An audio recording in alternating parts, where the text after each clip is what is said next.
to do. Grover Norquist, who's armed with pledges from 235 House members and 41 senators, really criticized it. He said any net revenue increase at all would violate that pledge and would be unacceptable. Do you agree? Well, I think there's 2 points. One, it's at an elevated level of spending. Never, only once in our history have we been at over 21% of spending for our economy. And this is higher than that. And two, we've got to make sure that if there is tax relief, it all goes to tax relief and doesn't go to deficit reduction. I think that's very important. So I think Grover has an important point that we need to look at.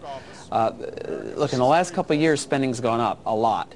And so we don't want to dial in at that elevated level of spending and say, well, we now have to find revenues to meet this elevated level of spending. What the message I've heard in my district is we need to reduce the level of spending, and I think if we do that, I think we do need to address things like fundamental tax reform, how we have the sustainability of entitlements. So I think it was a significant proposal and one that we need to discuss thoroughly. But let me just get this straight. Would you rule out any net revenue increase as part of this package?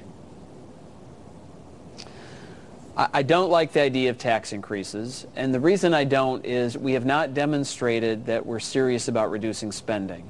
There's been a really dramatic run-up in spending in the last couple of years. We need to demonstrate to the American people that we're serious about reducing spending, and if we raise revenue, we'll never get to the reductions in spending that we need to see to have a more sustainable government, a government that can be supported. We can see the preview out there.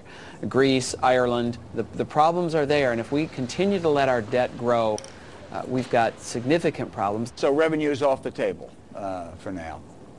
I think revenue is off the table, particularly now in a recession, okay, and when we haven't been serious about cutting spending.